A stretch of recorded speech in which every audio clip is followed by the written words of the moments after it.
लक्ष्मी जी दिल्ली से। मेरे प्राण प्यारे गुरुदेव भगवान के श्री चरणों में कोटि नमन। महाराज श्री, मेरे शरीर के पति भजन में और वृंदावन आने में सहयोग तो करते हैं, किंतु शराब पीते हैं। प्रायः शराब पीकर राधा नाम और 84 जी का पाठ जोर जोर से करते हैं। वो वृंदावन वास भी करना चाहते हैं, कृपया मार्गदर्शन।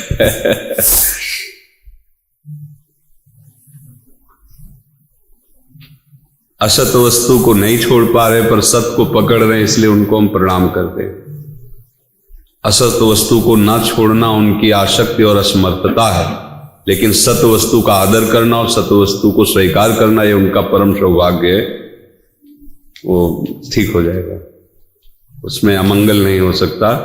मान लो असत वस्तु मदिरा है, उसको नहीं छोड़ पा रहे कुप्रवृत्ति के कारण, पर उन्होंने राधा नाम स्वीकार किया है, श्री जी का जस, तो निश्चित आज नहीं तो कल सूर्य उदय होगा ज्ञान का और असत आदत खत्म हो जाएगी।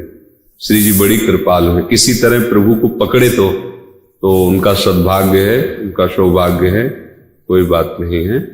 आप ऐसे ही चलो, धीरे धीरे ठीक हो जाओगे, ठीक हो जाएगा। दवा लेने लगे ना, स्वस्थ हो जाएंगे, कोई परेशानी। यही तो खास बात है, जब हम बुराई नहीं छोड़ सकते तो अच्छाई क्यों छोड़े। इसमें खास बात है कि बुराई तो हम छोड़ नहीं पा रहे, तो हम अच्छाई पकड़े ही ना। ठीक है, हमारा कुसंग, हमारा दुर्भाग्य कि हम बुराई नहीं छोड़ सकते, पर हम श्री जी को भी नहीं छोड़ेंगे, प्रभु आपको भी नहीं छोड़ेंगे। अब आपको छुड़ाना, हम तो गले पड़ गए।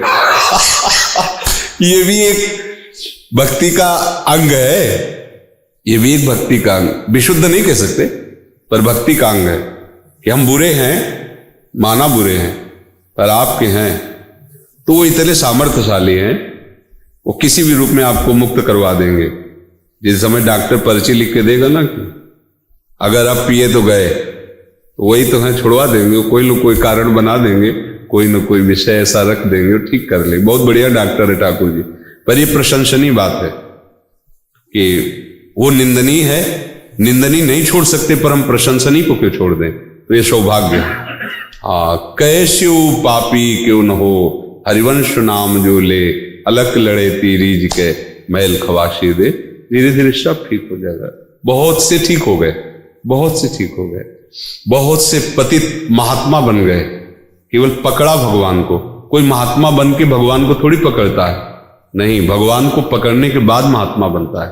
अपिचेत सुदुराचारो भजते माम अनन्य भाग, साधुरेव समंतव्या। ये भगवान की उदारता देखो। अपिचेत सुदुराचारो, सुमन होता सांगोपांग, सांगोपांग दुराचार करता, मतलब कोई कमी नहीं रखता, पर उसने एक मन में ठान ली कि भगवान के सिवा कोई हमारा रक्षक नहीं। भगवान कहते मैं महात्मा बनाऊंगा, मैं आज्ञा करता हूं, उसे मानो, महात्मा है। जैसे सूर्योदय होने के पहले ही अंधकार नष्ट हो जाता है, ऐसे ही भगवान के शरण होने के पहले ही ऐसे ज्ञान का प्रकाश भगवान करने लगते हैं। ये शुरू हुआ ज्ञान का प्रकाश, अभी ज्ञान उदय नहीं हुआ, उसका प्रकाश शुरू हुआ कि नशे में भी जहां माता बहनों की गालियां दी जाती, लड़ाई झगड़ा किया जाता, नालियों में पड़ा है, वो चतुरासी ही गा रहा है वो राधा नाम गा रहा है जीव, तो ये चलेगा आगे, धीरे धीरे ठीक हो जाए। अब ये लिख रहे कि सब पियो और गाओ पर यदि वो नहीं छोड़ पा रहा तो प्रभु का नाम पकड़ लिया तो मंगल हो जाएगा। अब चेत सुदुराचारो भजते माम अनन्य भाग, साधुरेव समंतव्या सम्यक व्यवसिता। ऐसा भगवान कहते क्षिप्रम भवति धर्मात्मा, उसे मैं शीघ्र धर्मात्मा बनाऊंगा। क्योंकि किसी भी तरह से भगवान को पुकारे जीव तो भगवान का अंश है ना, प्रकृति के आकर्षण से वो ये सब आचरण बन जाते हैं, माया के आकर्षण से, पर है तो भगवान का बच्चा ही ना, भगवान का ही तो अंश है ना। जिस दिन वो अपनी भूल मिटा दिया महात्मा बन गया। भूल ही तो है केवल एक, ऐसा नहीं है कि कोई कितना भी गिर गया हो उसको उठने का चांस नहीं। यही हमारे भगवान के दरबार की महिमा है, कितना भी गिर गया हो कोई, उठने का तब भी चांस है, क्योंकि भगवान का अंश, भगवान का बच्चा है, वो भगवत प्राप्ति का अधिकारी है। यदि वो चाह ले तो बस किसी भी तरह प्रभु से जुड़े, उसका मंगल ही मंगल, पक्का मंगल ही मंगल, पक्का, इसमें कोई संशय नहीं। गीता वृंदावन से। गीता जी।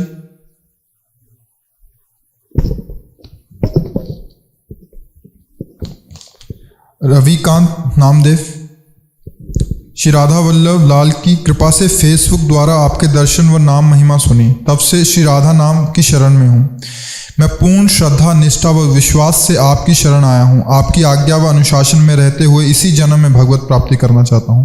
सौभाग्य अहोभाग्य, भगवान नाम जप करते रहो, शास्त्र का स्वाध्याय करो, सत्संग सुनो, गंदे लोगों से, गंदे आचरणों से, गंदे भोजन से बचो। तो जो बुद्धि में प्रकाश हुआ है ना कि मैं इसी जन्म में भगवत प्राप्ति करना चाहता हूँ, ये बहुत जन्मों के पुण्यों का फल मिल गया। मानो कोई भी जीव संसार से जब मुक्त होना चाहता है तो व्यक्त और अव्यक्त सब महात्मा उस पर बिना मांगे कृपा करते हैं।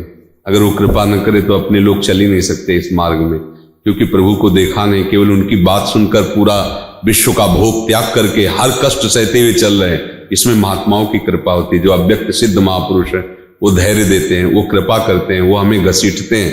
नहीं तो हमने देखा नहीं प्रभु को, मतलब कोई भी चल रहा है, प्रभु को देखा नहीं, प्रभु से बातचीत नहीं हुई, केवल सुन के उनकी बात और उनके लिए चल दिए, और विपत्तियां, दुख, अपमान, निंदा सब कुछ सहना पड़ रहा है, फिर भी वो कदम आगे बढ़ा रहा है। इसका मूल कारण क्या है? अव्यक्त अव्यक्त महापुरुषों की कृपा उस पर है। अब आगे भगवान उसका इसी बात से स्वागत करते हैं कि मुझे देखा भी नहीं, केवल मेरी बात सुनकर मेरे लिए सब कुछ त्याग दिया। भगवान उसे हृदय से लगा लेते। आप आश्रय लेकर भगवान का भजन करो, प्रियालाल का शरणागत होकर खूब भजन करो। जीवन की सार्थकता यही है। मनमोहन दास जी, महाराज जी आपके श्री चरणों में नमन। तालू में जीवा लगाकर मानसिक जप करने की विधि बताकर आपने महान उपकार किया है। इस निमित्त दास की ओर से भेंट ये श्लोक श्री हरिप्रिया जी का। मम नाम सहस्त्राणी राधा नाम सकृत स्मरः, जो जपेत सदा राधा न जाने तस्य किम फलम। खूब जपिए और आंतरिक हृदय से दैन्य रहिए।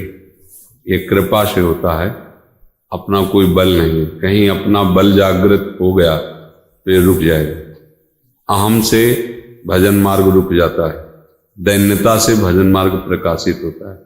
अगर आप राधा कह रहे हैं तो ये आचार्य की कृपा है, गुरु की कृपा है, धाम की कृपा है, तभी नाम निकल रहा है। इसलिए दैन्य रहिए, कभी उसका अहम जनित सुख मत लीजिए। अहम जनित सुख से फिर दोष दर्शन शुरू हो जाता है। हाँ नो, ठीक है। देखो इसमें एक बात समझना है, हम संतों के कृतज्ञ नहीं होते, हम संतों की अधीनता स्वीकार करते हैं। कृतज्ञता में होता है आपने किया, ये कृतज्ञता से नहीं निपटने वाला, ये अधीनता से निपटता है। उनकी आज्ञा के अधीन है, हम उनके लिए क्या कृतज्ञता। जैसे आचार्य हैं, गुरुदेव, इनके कृतज्ञ नहीं हुआ जाता। ये तो हमारे प्राण है, तो हमारे जीवन है, ये हमारे प्राण और जीवन नाथ हैं। क्या कृतज्ञता, समझ आया ना? कृतज्ञता दूसरों से, दूसरों के द्वारा किए हुए उपकार की कृतज्ञता। लेकिन ये उपकार थोड़ी, ये तो हमारे जीवन है। रसिक जन, गुरुजन, आचार्यजन, ये हमारे प्राण हैं, ये हमारे जीवन है। इनके लिए क्या कृतज्ञता, हमारा कोई अस्तित्व ही न रह जाए, इनकी आज्ञा में ऐसा जीवन समर्पित हो, यही भेंट है, यही हमारी प्रसन्नता का हेतु है। समझ रहे ना? हमारी को मतलब सब संतों के हृदय आप नाम जप करें, प्रेम पुलकित रहे, यही हमारी भेंट है। आप इस जीवन में अधर्म का त्याग कर प्रियालाल के चरणों के अनुरागी हैं, यही हमारी भेंट है। समझ रहे ना? दुर्गेश रजक जी, राधा वल्लभ श्री हरिवंश। महाराज जी, इस अदम को कोई ज्ञान नहीं है, भगवत प्राप्ति के लिए मैं सबसे पहले क्या करूं, कृपया मार्गदर्शन करें। आज का सत्संग सुना था क्या? तो आज के सत्संग में इसका उत्तर था, सबसे पहले हमें स्वीकार करना है श्यामा श्याम के सिवा हमारा कोई नहीं है। फिर दूसरी बात स्वीकार करनी, हमने जो कुछ भी अपना मान रखा है वो श्यामा श्याम का था, श्यामा श्याम का है और श्यामा श्याम का ही रहेगा। इसलिए ना कुछ मेरा है और ना मैं किसी का हूं, मैं श्यामा श्याम का हूं। जब ये बात अंदर आती है तो भगवत प्राप्ति के लिए मानो आपने कमर कस ले और फिर इसका जब आचरण में उतार लेते हैं तो हमारी साधना बन जाती है। एकमात्र प्रभु के सिवा कोई हमारा नहीं। अब हमारे माता पिता भाई बंधु जो भी हैं वो प्रभु के ही स्वरूप हैं। हमारा जो कर्तव्य उनके प्रति है प्राणपन से उस कर्तव्य को करें और यही मांगे कि हे प्रभु इस सेवा का फल हो कि आप प्रसन्न हो जाओ। इसी से भगवत प्राप्ति।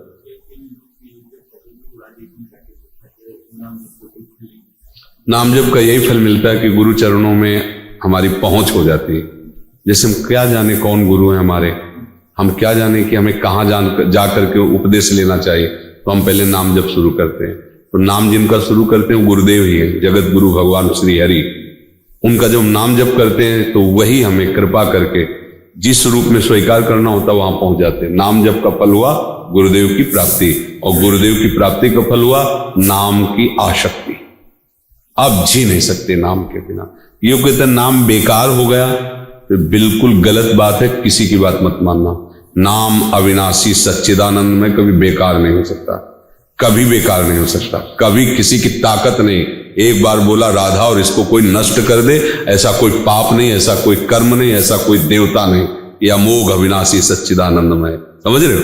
हाँ, प्रेम रस प्राप्ति के लिए उस नाम की कृपा से जब गुरुदेव वही नाम देते हैं और उनके आदेश का हम पालन करते हैं तो हमारा अहंकार नष्ट हो जाता है। समझ रहे हो ना कि मेरे में तो कोई सामर्थ्य नहीं, मेरे गुरु कृपा से नाम चल रहा, मेरी गुरु कृपा से साधन बन रहा, कृपा ही मेरे जीवन। अहंकार गलित होना, दैन्यता आना भगवत प्राप्ति का स्वरूप है। तो इसलिए कहा जाता है कि गुरुदेव की शरण जाओ, क्योंकि अहंकार और किसी साधन से गलित नहीं होगा। जो भी साधन करोगे उसका अहंकार तो हो जाएगा। 4 वर्ष से हमने अन्न नहीं पाया, इतने महीनों से मैं मौन हूं, इतने तीर्थों का मैंने इतना दान किया, वो सब अहम में बैठ रहा है, तो भगवत प्राप्ति नहीं होगी। और जब गुरु शरण हो जाता है, ये रहस्य समझता है, तो उसको लगता है मैं तो तिनके की तरह हूं, मेरे से जो कुछ हो रहा है भगवान गुरुदेव करवा रहे हैं तो हो रहा है, नहीं तो मेरी सामर्थ्य कहाँ। अगर मैं कर लेता तो बहुत जन्म व्यतीत हो गए, अब तक भगवत प्राप्ति हो जाती। अब तक जो हमें प्राप्त हो रहा है वो गुरुदेव की कृपा से हो रहा है, तो अहंकार गलित हो जाता है।